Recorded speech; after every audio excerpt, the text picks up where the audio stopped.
lights go out, you hear the initial sigh of relief from the naive. They think it's a storm. They think it's temporary. They start looking for candles and dusting off board games. They are already dead. Listen closely. That hum you are used to, the continuous deep breath of civilization, it's gone. The silence is heavy. It's unnatural. But the real killer isn't the darkness. It's not even the inevitable cold of the approaching winter. It's certainly not the Hollywood EMP that fries everything and leaves a neat cinematic landscape of broken metal. No, the worst thing that happens when the grid collapses is the *** smell, ***. It hits you around day 4. It's the stench of 6 billion liters of untreated human waste backing up into the street. We live in a complex bubble built on 3 invisible pillars: power, water, and sanitation. When power vanishes, water and sanitation follow within 48 hours. Think about your modern toilet. It's a luxury object. It needs pressure to push waste away and gravity to carry it through miles of pipes. No electricity means no pumps. No pumps mean no pressure. Everything you flushed yesterday is still lurking somewhere very close by. And you, the modern suburban primate, are pathologically dependent on clean, endless water flowing out of a silver faucet. When that faucet coughs up rust and then stops entirely, panic accelerates from 0 to lethal in moments. No worries. That's the lie people tell themselves right before they start drinking stagnant pool water. Here is the thing the prepper magazines miss while focusing on tactical axes and AR-15s. The real survival challenge is microbiology. It's not the zombies you fight. It's the cholera, the typhoid, and the dysentery that turns your gut into a biohazard zone. The average human needs about a gallon of clean water per day, minimum. That's for drinking and basic sanitation, not washing your ridiculous car. But during a grid down, your water source, even if you stored some, immediately becomes the highest risk variable. Your stored water runs out. Then you look outside. You see the creek, the pond, the retention ditch. It looks wet, so it must be good, right? Wrong. That water is now contaminated by sewage overflow, agricultural runoff, and the general garbage of desperate people.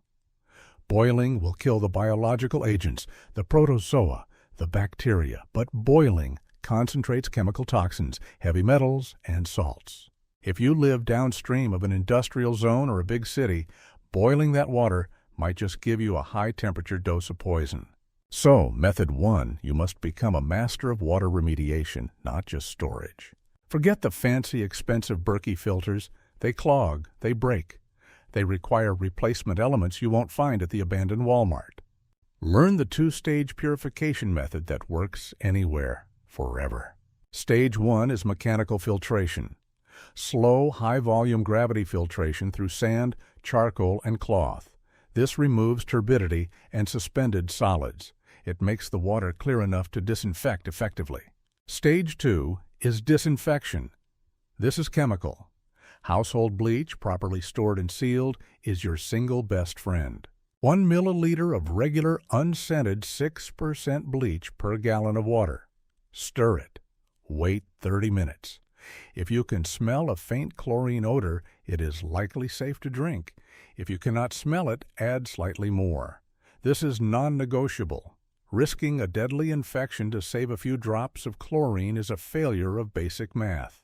Now for the second silent killer, human waste management. In a city, thousands of people are producing hundreds of thousands of pounds of feces daily. When the plumbing stops, people instinctively move to the nearest lowest point. The alleyway, the storm drain, the stairwell. This is how plagues start.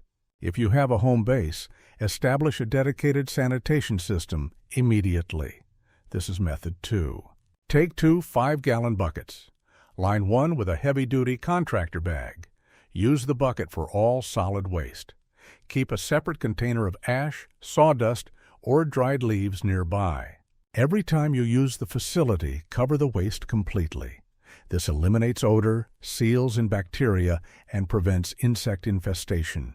Do not mix liquids and solids. Urine is nearly sterile initially, but mixing it accelerates decomposition and smell. Designate a different spot far away for liquid disposal, ideally using evaporation. The key to survival is not strength, it is cleanliness. It is the ruthless application of thermodynamics and hygiene. We move to Method 3, the pharmaceutical hack. Food and shelter are short-term problems. Disease is the long-term extinction event. Most common infections post-collapse will be bacterial. Cuts get infected. Contaminated water causes gut rot. Your medicine cabinet full of painkillers and flu syrup is worthless. What you need are broad-spectrum antibiotics: amoxicillin, ciprofloxacin, doxycycline. These will be worth more than gold bars by day 30. If you don't have a stockpile, you need to acquire it immediately.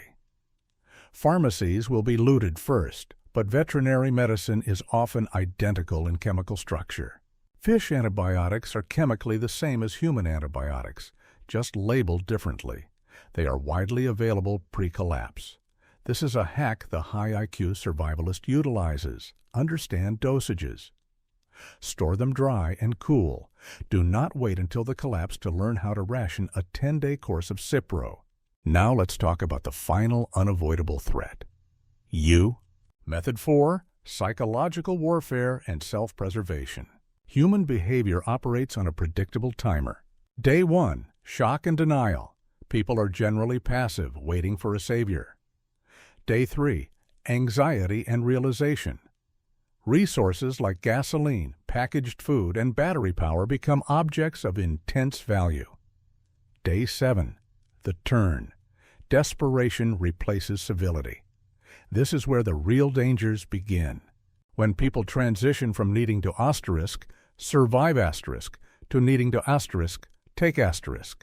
You must avoid confrontation at all costs until you absolutely cannot. Rule 1 of low-profile survival: look poor, but be ready. Do not wear high-end tactical gear. Do not carry visible weapons. Do not display your stored goods. If you look like a walking advertisement for supplies, you become a target. Look like a scavenging refugee, worn down, non-threatening. But beneath the gray exterior, you must have immediate access to lethal force. Close-quarter survival is about surprise and speed, not volume of fire. Stay out of high-density areas. Cities are concrete tombs when the systems fail. Too many people, too many needs, too little sanitation. Invisible killers, the generators. Desperate neighbors will drag generators into basements, garages, even living rooms. They want the illusion of normalcy. This creates carbon monoxide. CO is tasteless, odorless, and invisible. It bonds to your hemoglobin with terrifying efficiency. If you hear a generator running indoors nearby, that is a threat. If you feel flu-like symptoms, headache, nausea, dizziness, that is not the flu. It is CO poisoning. Always maintain ventilation if you use any combustion indoors, including rocket stoves or heating sources. This isn't paranoia. It is basic physics application. Finally, the food problem. Your refrigerator is not your friend. It's a ticking biological time bomb. As the temperature rises, the perishable food in your fridge and freezer begins to decompose rapidly. Bacteria reproduce exponentially. Do not gamble on meat or dairy past the 24-hour mark without reliable cooking or curing. Food poisoning in a grid-down scenario where medical help is non-existent is often a death sentence. Prioritize shelf-stable, calorie-dense foods that require minimal preparation. Oats, rice, dried beans. Every decision must be filtered through the lens of risk reduction. Risking dysentery for a steak? Insane. Risking a bullet for a can of beans? Insane. Your primary objective is to maintain a state of perfect hygiene and operational stealth. Remember the hierarchy. Water purity is the shield, sanitation is the armor. Antibiotics are the emergency repair kit. Forget the glamour of the firefight. Forget the grand narrative of rebuilding society. Your immediate mission is to survive the smell, to avoid the water that will kill you from the inside, to ensure that the silent failure of modern plumbing does not trigger a 19th century plague that eradicates your gene pool. Clean hands, clean water, clean waste disposal. This is the difference between a survivor and a historical footnote. Keep your perimeter tight. Keep your profile low. Keep your water chlorinated. Welcome to the new world. Good luck staying clean.